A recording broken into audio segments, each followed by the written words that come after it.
자, 대통령 관저에 있는 유령 건물에 대한 또 하나의 의혹이 커지고 있습니다. 그러니까 우리가 증축했던 게 이제 드레스룸하고 사우나만 사우나라고 알고 있었잖아요. 얘기했잖아요. 그러다 이제 제3의 건물이 하나, 따로 있는 게 발견이 됐잖아요. 네.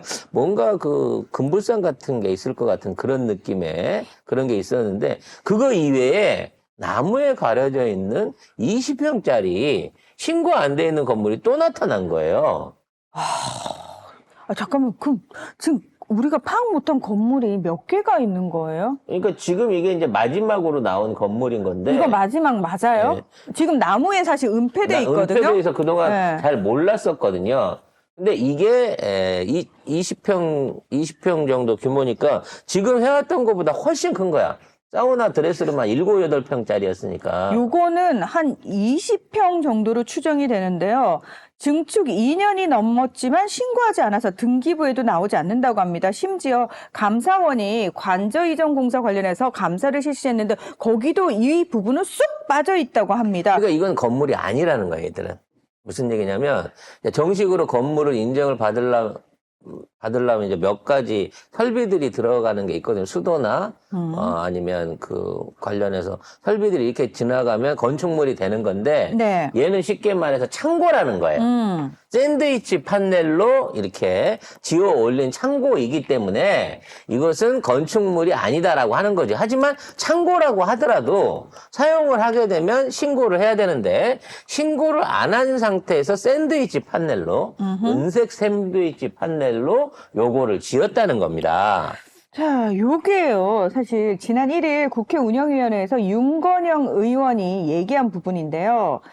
김용현 경호처장과 경호처가 현대건설 담당자를 통해서 시행업체에 이 건물을 제안을 했다고 하는데 건물 크기가 가로 10.5m, 세로 6.6m, 높이 4.2m였다고 합니다. 자, 여기서 중요한 것은 높이가 4.2m예요.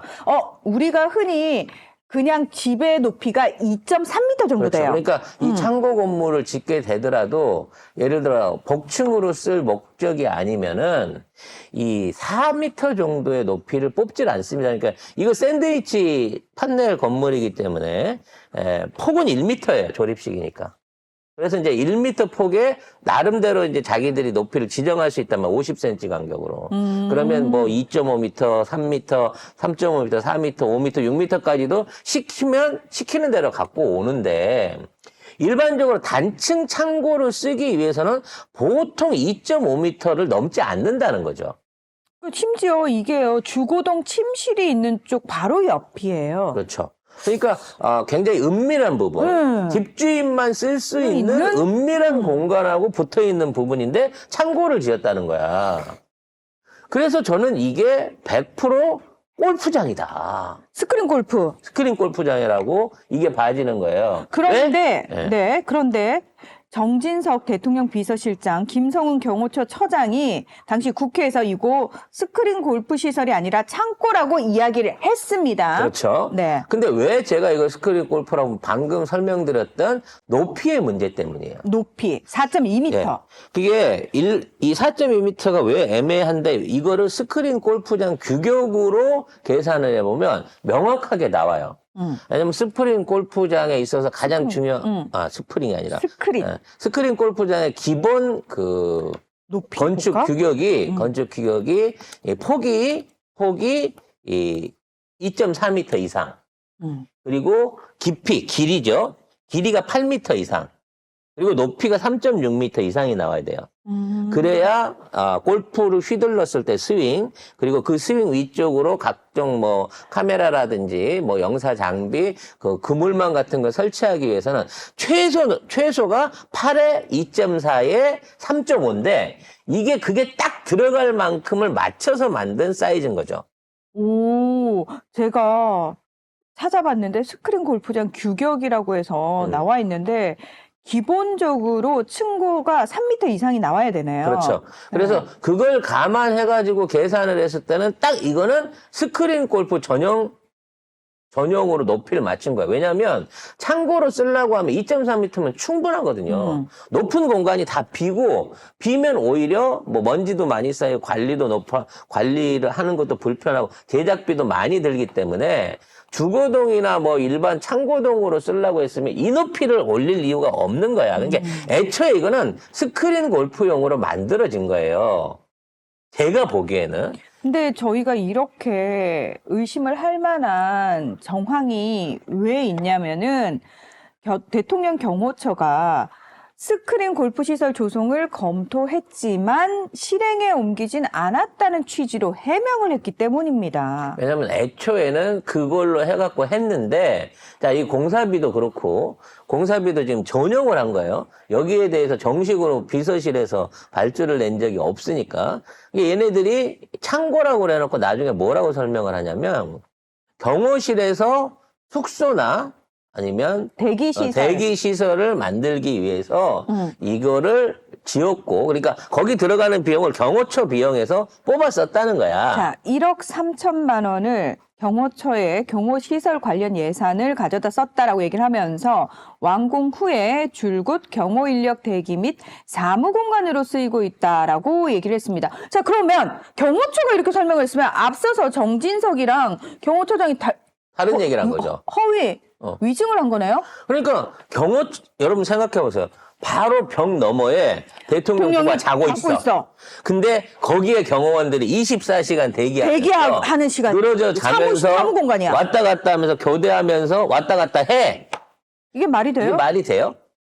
아니 누가 자기 침실 앞에다가 일하는 사람들 사무실을 만들어 놓고 그 사람들 왔다 갔다 하게끔 거기로 공간을 빼줍니까? 말도 안 되는 소리지. 아니 그러면 그 공간이라면 굳이 왜 준공 신고는 물론이고 부동산 등기도 하지 않았는지 모르겠고, 심지어 이 당시 이 시설 건물 설계 도면이 담긴 현대건설 담당자의 이메일이 공개가 됐어요. 네. 윤건영 의원이 공개를 했어요. 그러면서 심지어 그 당시 김용현 경호처장이 기초공사 때 직접 현장을 방문해서 주변에 나무를 심어서 은폐하라는 작업 지시를 직접 했다고 합니다. 아니 왜요? 창고를 왜 감춰야 되나요? 그 뭐죠? 그래서 현대건설이 짱구가 아닌 이상 창고로 애초에 쓰겠습니다는 사람들 쓰겠습니다라고 하면 왜 이 판넬이 2.4m하고 4m는 가격 부분에서 거의 2배 이상 차이가 나요. 왜냐면 판넬을 길게 잘라갖고 쓰게 되면 운송비나 이런 것까지 관리비까지 많이 들어가기 때문에 애초에 그런 미련한 설계를 하지 않거든. 이건 목적상으로 애초에 스크린 골프장을 하려고 만든 거야. 근데 왜 거기다 스크린 골프장 안 했을까? 건이가 지랄했겠죠. 아니, 지 자는 거 좋아한다, 지 골프 치는 거 좋아한다고, 나 좀 누워서 쉴라 그러면 딱딱거리고 볼이나 치고 있고 말이야. 응? 여기다 하지 마! 나가세! 사무실에다 차려! 그러고 지랄을 했겠죠. 아, 진짜? 잠깐. 나 순간. 이분이 직접, 나 순간 너무 빠져들었네. 아니, 그거 말고는 다른 게 없어. 어쨌든 지금은 원래는 스크린 골프장으로 지은 건물이지만 명신이가 지랄 발광을 해서. 내가 보기에는 거기다 설비까지 했을지도 몰라. 해서 몇 번 친 거지. 근데 졸라 시끄러운 거야. 골프장 그 공 때리는 소리가 네. 아무리 샌드위치 판넬로 방음을 한다 그래도 다 들려요. 2층에서 때리면 밑에서도 들리는데. 그러니까 형신이가 짜증을 낸 거지. 야! 그거 하지 마! 다 때려치워! 그래서 어떻게 했죠? 올 초에. 대통령실 안에 지하에다가 70평을 해갖고 네. 나 이씨 혼자 치니까 심심하더라. 나 한 4홀은 놔야 되겠어. 그리고 70평으로 올 봄에 추가 공사한 거 아니냐고. 딱딱 맞아 떨어지잖아. 근데 결정적으로 관저에 명신이랑 룬이 같이 살기는 하는군요. 아니, 침실을 누가 쓰느냐의 문제지. 그래. 꼭 같이 쓴다는 보장은 없구나. 거기 침대가 하나만 있을 리가 없잖아. 제가 또 상식적인 생각을 근데 했군요. 메인 침실은 누가 써? 명신이요. 권력이 제일 높은 사람이 쓰는 거잖아. 네. 우리 딸이 그 안방에서 자고 나 나 문간방에서 자잖아요. 그거랑 똑같은 거지. 네? 응? 무슨 말씀이신지. 하여튼 권력 순위대로 좋은 방 쓰는 거잖아. 아니, 그럼 감히 윤지가 안방은? 윤지가 안방 쓴다고 했어요? 네. 왜요? 안방에 왜 화장실이 화장실이 딸려 있어요. 있다고. 윤지야 잘했어. 원래 딸내미한테 안방 주는 거죠. 다음번에는 반드시 화장실이 딸린 작은 방이 있는 집으로 이사를 해서 제가 안방을 쓰고 싶습니다. 네. 에어컨이 안 달려서 너무 불편해요. 아무튼 이런 거야. 이 서열이 이렇게 된 거예요. 결과적으로는. 근데 참, 그 위치를 그러네. 루는 지가 침실에 쓸 줄 알고 그 옆에다 그렇지. 한 거예요? 가까운 데니까. 진짜 그런 아무 거야? 때나 심심할 때 거치지 않고 이 쪽문만 열고 나가면 나를 네. 위한 골프장이 있는 바로 거잖아. 연결되게. 그리고 이게 사이즈를 딱 보면 한 두세 평 정도의 바 정도 들어가는 이 탕비실을 할 수 있는 공간이 딱 되거든. 그러니까 골프 스크린 해갖고 한쪽에다 몰아놓고 뒤쪽으로 퍼블릭 바 같은 거 하나 만들어갖고 친구들이랑 골프를 치거나 혼자 연습을 하다가 한 잔 딱 하고 이게 남자들의 로망이거든 이거. 그래서 나는 저게 만들어졌을 거다라고 개인적으로 생각을 해요. 근데 저는 좀 이해가 안 되는 게 모든 결정을 명신이가 내렸을 텐데 룬이 강크게 이런 거를 지시했다고? 애초에는 대통령 될 때만 하더라도 오구 우쭈우쭈 수고했어 우리 성렬이 하고 싶은 거 다 해 뭐 하고 싶어 스크린 골프장 갖고 싶어요. 그러니까 건이가 야 이거 옮길 때 그 저기 쪽방으로 옆으로 내갖고 그거 하나 해줘라 그러는데 공간이 잘 안 나오고 딱 보니까 어디 가능한데 지금 외곽 공간을 봤을 때는 이게 침실 옆에 이 공간이 좋은 것 같아. 그거 하나 해줘 그랬는데 막상 해놓고 하니까 너무 시끄러. 그러니까 야 나 잠자는데 방해되니까 너 특히나 낮 시간에 자는 거 알면서 밤에 일하고 낮 시간에 이런 거 하면서 네가 운동한답시고 거기서 딱딱거려서 내 아침 시간을 베리면 되겠어? 라고 했겠죠. 잠깐만, 근데 룬은 낮 시간이면 출근을 해야 되는 시간인데 왜 거기 있죠? 치다가 재밌으면 출근도 늦게 하고 늘 그러잖아요. 네. 뭘 상상하든 네.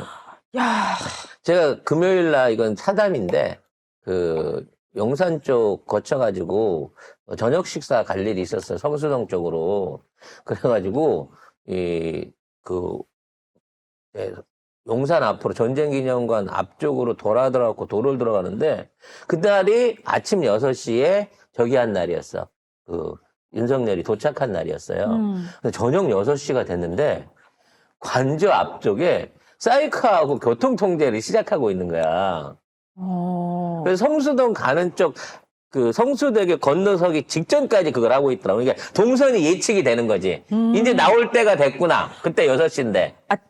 6시에 나오는구나. 그러니까 그 시간대에 내가 5시 한 반쯤에 거기 지나갔으니까 그 시간대에 용산에서 누가 나오는 거야. 근데 거기서 성수대교, 동호대교 있는 데까지는 안 오고 그 중간까지 교통통제를 하고 있는 거 보면 거기에서 이태원 쪽으로 돌아가거나 그날 6시 이후에 아니면 그쪽에서 한남동 쪽으로 빠져나가는 노선으로 뭘 잡았겠지. 동선이 되어 있었겠지. 그러면 아침 6시에 와서 그날 뭐 비서관 회의 한 거 들었어요? 장관 차관회의 한 거 들었습니까? 아니요. 순방을 갔다가 하루 종일 퍼질러 잔 거야. 그리고 6시 넘어갔고, 마누라 바가지 긁을까봐 술 먹으러 간 게 아니냐. 개인적으로 그런 생각이 들더라고요. 역으로 나와야 되잖아. 용산에서 퇴근하는 쪽 길을 잡아야 되는데, 대려 그쪽에서 출근하는 쪽, 이쪽 길을 막고 있더라는 거지. 네. 정말. 아무튼. 이게 뭐 하는 짓거리입니까? 진짜 매번. 그러니까 아니, 세상에 어디 일반 중소기업체 사장, 자영업자 사장도 성렬이처럼은 일 안 하겠어요. 그렇게 일하면 망해도 12번에 더 망해 처먹었어. 그러니까 그래서 나라가 망하는구나. 그래서 나라가 망하는 거예요, 지금. 해야 될 일을 안 하니까. 아무튼 이와 관련돼서 공사비, 그러니까 저 목적이 경호실 창고라 그러면 핑계는 되는데 이미 정진석도 거짓말했고 경호처장도 한번 거짓말 했을 뿐더러 저런 창고를 지어놓고 신고를 안 한 것도 사실은 또 건축법상의 위반이기도 하고요.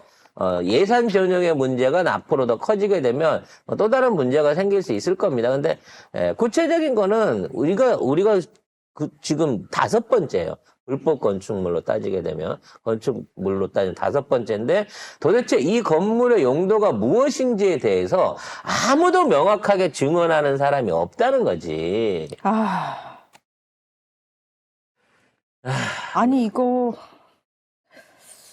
정권 바뀌면은 들어가가지고 낱낱이 다 우리가 공개하면서 뭔가 저는 그 방법을 좀 썼으면 좋겠어요. 예전에 필리핀이 그 마르코스 독재자 몰아낼 때 진짜 생중계 카메라 들고 들어갔거든요. 그래가지고 이메일 다 그렇죠. 그 지하실에 2,000개의 그 구두 명품 구두와 컬렉션을 예, 그걸 그냥 생중계 카메라로 다 들이밀어가지고 실시간으로 정말 온 국민이 다 쳐다보고 정말 충격을 받았어요. 저는 룬과 명신이가 진짜 이렇게 쫓겨날 때 생중계를 해서 여기 들어가야 된다고 생각합니다. 요거를 아까 말씀드린 대로 좀 텀을 주고 하면 얘네가 준비를 할 거란 그러니까 말이에요. 다 이렇게 뺄 거 아니에요. 다 이게 은순이 언니가 그 양평에 있는 창고로 들고 간단 말입니다. 이게 일단 먼저 창고부터 턴 다음에 역으로 집을 털러 가야죠. 그럼 창고에 있는 것들은 이제 약간 그 당근에 나오기 직전의 물건인 거고, 아직도 집에는 어떤 김건희만의 자기 나름대로 김건희 컬렉션이 있을 거란 말이야. 그걸 갖다가 여실하게 까서 딱 보여주는, 예? 아니면 뭐, 소가 껍질 벗겨진 채로 유지돼 있는 뭐 어떤 신당을 보여준다든지 이런 것들을 정당하게 한번 취재를 해갖고 누가 좀 해봤으면 좋겠어요. 대통령실에 그렇게 대통령 집에 사저에 그렇게 사람들이 자주 들락거린다고 하는데 거기 들락거리는 사람 하나를 섭외를 해가지고 저기를 카메라 몰래카메라 단추 같은 거나 안경 같은데 몰카를 하나 달아가지고 그걸 한번 누가 취재를 해갖고 나오면 이거 수십억짜리 보도되지 않을까라는 생각이 드네요. 미국은 그렇겠지만 예, 우리나라는 그거 가지고 또 국가 안보에 뭐 위협이 된다부터 시작해가지고 난리치랄 발광을 하겠지? 검찰이 압수수색하고? 그러면 익명의 제보자한테서 받으면 되죠. 그렇죠. 네, 누가 찍어서 줬는지를 안 그 밝히게 되면 제보자는 되죠. 계속 익명이어야 되는 거죠. 그렇죠. 김익명 씨가 요거 해주시면 될 것 같습니다.